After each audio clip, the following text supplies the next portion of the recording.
So as we've been talking to you for a while, have you been listening to us for a while? We've been explaining in lots of different ways how this process works, because we have been wanting to lay new pipes with you from the beginning that we began flowing in this way. We've been developing new analogies in order to explain the laws of the universe, because you've been living among the laws of the universe and haven't been that aware of the laws of the universe. So we've been making the laws of the universe more obvious to you. Yes? So today we're going to make them so obvious you can't miss them. You will never not understand the laws of the universe and your relationship to them again, because you are the creator of your own experience. So you sift and sort and you ask for things that you don't really expect, because you haven't practiced the expectation of them. You want them, but you don't expect it, meaning you haven't practiced it, meaning you don't believe it. Not here, not now, not right now for you. You don't believe it for you. If you did, you'd already be living it, you see. You are living what you're expecting. Let's put it that way. So if you expect not to get what you want, then you don't get what you want. But if you expect to get what you want, then you get what you want. You get what you practice. You get what you expect. You get what you believe. You get what you vibrationally offer chronically. So you've been asking, and you've been delivering your desire in its purest rocket of desire form to your vortex. And the source within you has been keeping that vortex in vibrational beingness by your inner being's attention to it. When you want love, we focus upon the love that you want.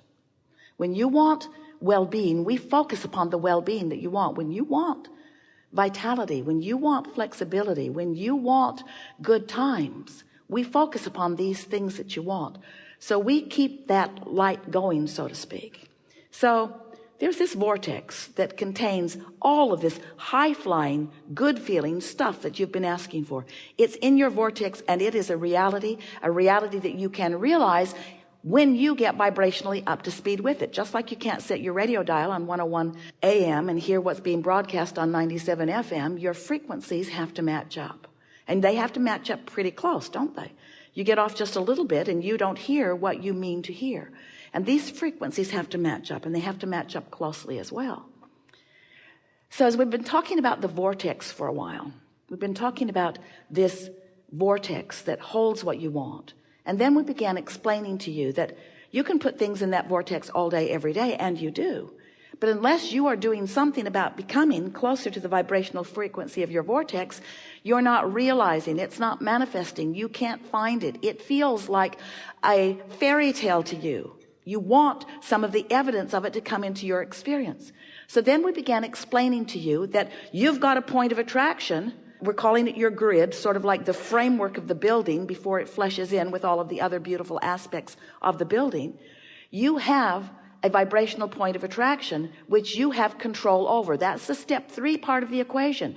Grid knowledge, grid awareness, grid control is step 3 part of the equation. It's what I'm doing with my point of attraction right here and now.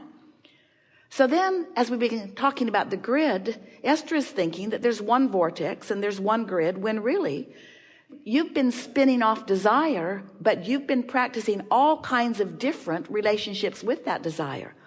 And so you've got a grid that feels like depression, your point of attraction. You've got a grid that feels like frustration and overwhelmment. You've got a grid that feels more like hope, and you've got a grid that feels like belief, and you've got a grid that feels like knowing. In other words, you have many different grids that you practice occasionally. What we want to put to you is, where's your practice grid? What's your set point? Where do you usually hang out? Esther would say, truthfully speaking, in response to her life as she is living it now, and as she has been living it for quite a while, it falls often in the range of overwhelmment. More stuff to do, more places to go, more people to see, more things to do in any given time than I really have allowed myself time to do. So she hangs around in overwhelmment. So guess what the universe keeps delivering to her? More to do than she has time to do in any given point in time. And guess what she talks about? So as long as she practices a grid of overwhelmment, she doesn't do it all the time, but enough that she has overwhelmment frequently. As long as she practices a grid of overwhelmment, that's what her reality is. That's how much of what's in her vortex she's allowing herself to realize. Now, she has strong determination, so she gets a lot done, more than almost anybody you will ever meet, more than almost 10 times anybody that you will ever meet. She gets a lot done. But there's ease in her vortex that she doesn't allow. There's more playfulness in her vortex that she doesn't allow. In other words, she's practicing the I'm going to get the job done, do or die vibration. But there are some other vibrations that she could practice that would yield her other relationships with life. Are you getting the point? You understanding what we're talking about?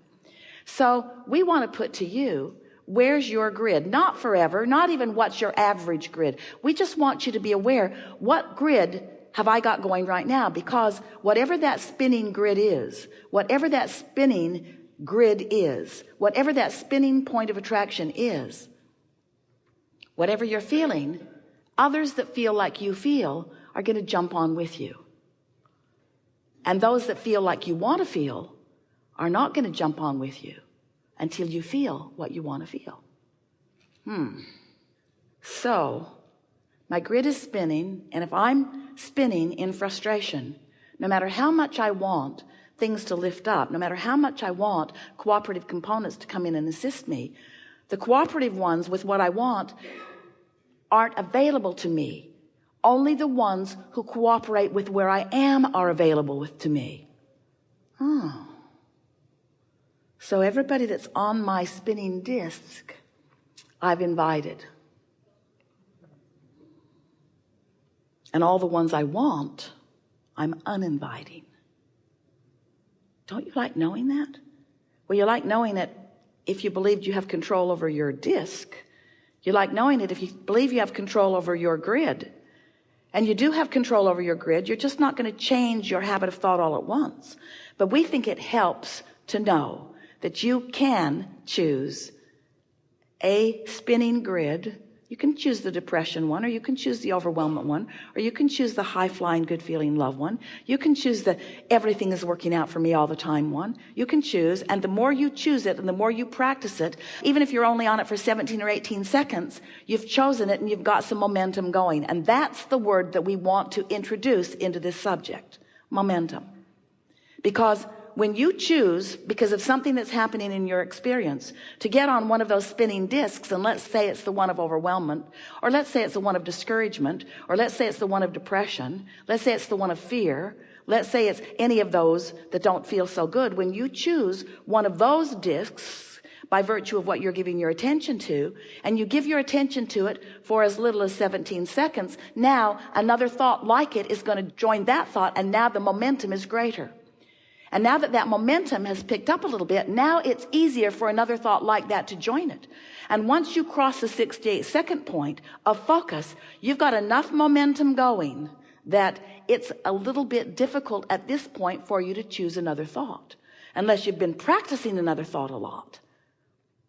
When you meditate, you stop thought. That helps. When you sleep, you stop thought. That helps. When you appreciate, you choose high-flying thoughts. When you make lists of positive aspects, you choose high-flying thoughts. When you sit and look through a deck of cards that are affirmations of what you want, that helps. When you give your attention to things that you want, that helps. And as you practice those vibrations for 17 seconds, and then more, and then more, and then more, and then more, you can get momentum going.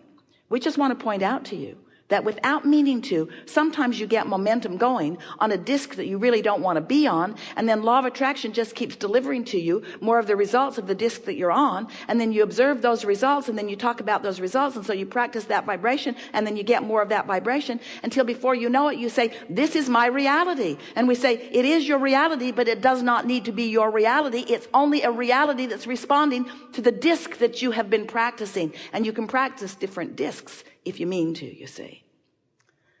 So now you know everything we know.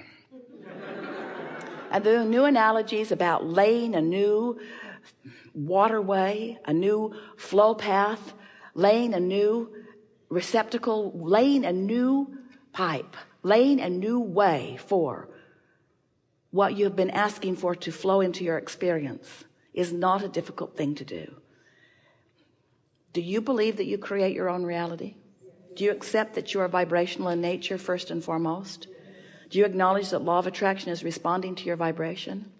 Do you know that you could practice a better feeling vibration? Do you know that you could offer a point of attraction that would serve you better? Do you love knowing that the emotion within you lets you know in every single moment what disc you've chosen? You feel overwhelmed, just stop and say, I did it again. That's the disc I've chosen, and these are the results I'm getting, and that's okay, because law of attraction is consistent, and that's a good thing. But I have the ability to set another point of attraction, but I can't do it right now. Not right now, not right now, this red hot minute, because momentum has this one going.